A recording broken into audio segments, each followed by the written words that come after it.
Hi everyone, and today I'll be reading a Scaramouche listener by me. So let's get into it. You didn't know what would happen after you told him, and you had many ideas, many guesses as to how things would go. But perhaps you'd never actually expected this. It was a little bit scary, telling him that you were pregnant. It was a little bit sudden for you. You were surprised. But for Scaramouche, you had no idea how his reaction was going to be. And it took all the courage in your heart to just take the step and let him know the truth that he deserves. But it was difficult and challenging, and you were afraid. What if he didn't want it? What if he just left you? As much as you tried to convince yourself this may not be the case, you always had to consider everything. You couldn't just assume everything would go the way it was supposed to. But maybe this time, your worries were in the right place. Because you told him, his eyes widened, and he looked at you in pure shock. You were what? I told you, Scara, you're going to be a father. I know it's a little bit surprising, and I'll be honest, it surprised me too. I actually didn't expect that. But we're going to get through it together, right? You ask. You thought that was how things were going to be, but the way he looked at you, it made you more unsure than ever. And soon, he was just shaking his head, turning away. No, no, I can't do this. What do you mean you can't do this? We're in this together, Scaramouche. The baby I'm carrying right now is ours, not just mine. You can't do this. You can't leave. Don't do this, Scaramouche. You asked after him. Begging was all you had. You didn't want to do this alone. You were afraid. You couldn't. But from the looks of it, he was leaving you. And he did. All he left was an apology. And then he was gone. And you realized the dark reality. That you were going to have to carry this child of yours. All alone. Without him around. Without anyone around. You were devastated. But you felt as though there was nothing you could do about it. And soon as the days passed, and your belly grew, you could only wonder about what you and Skirmish could have had.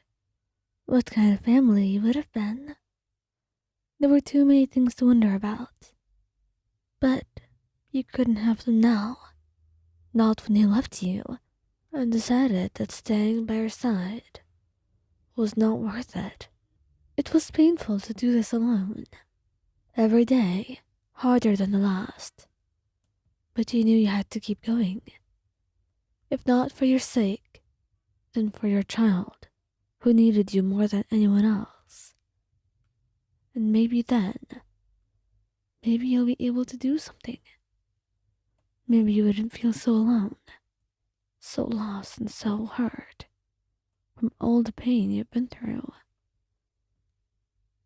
And eventually you were surprised when 5 months after you told him the news, there was a knock at your door in the middle of the night.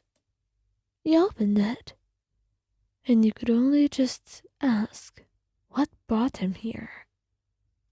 You looked at him as he kneeled down before you, not even meeting your eyes. I'm sorry. I'm sorry, Ryan. Please don't close the door. Just let me tell you. Let me tell you everything. And I can explain. I can explain why I left. And if you don't believe me, then you can just kick me out. And even if you do, you still have the right Just give me a chance to talk to you, please. He asked, and he seemed pretty desperate, like he was begging for just anything to happen, any chance that he may be able to get. And you were not really that happy about his presence.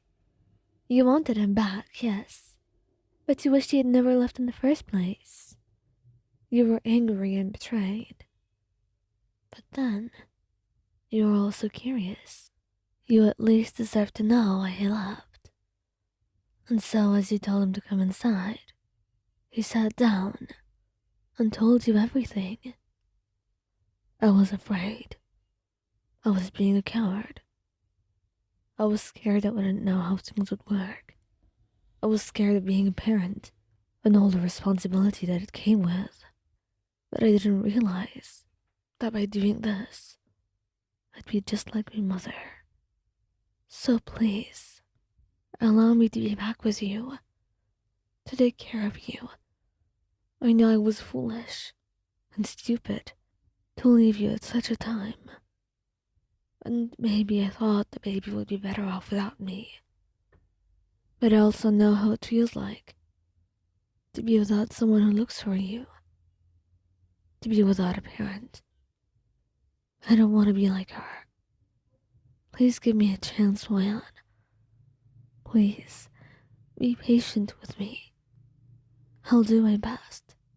I promise. He said, and he was begging you. He really just wanted to do something, to be given a chance instead of one he squandered away. And you, through your hurt and your betrayal, you looked at him.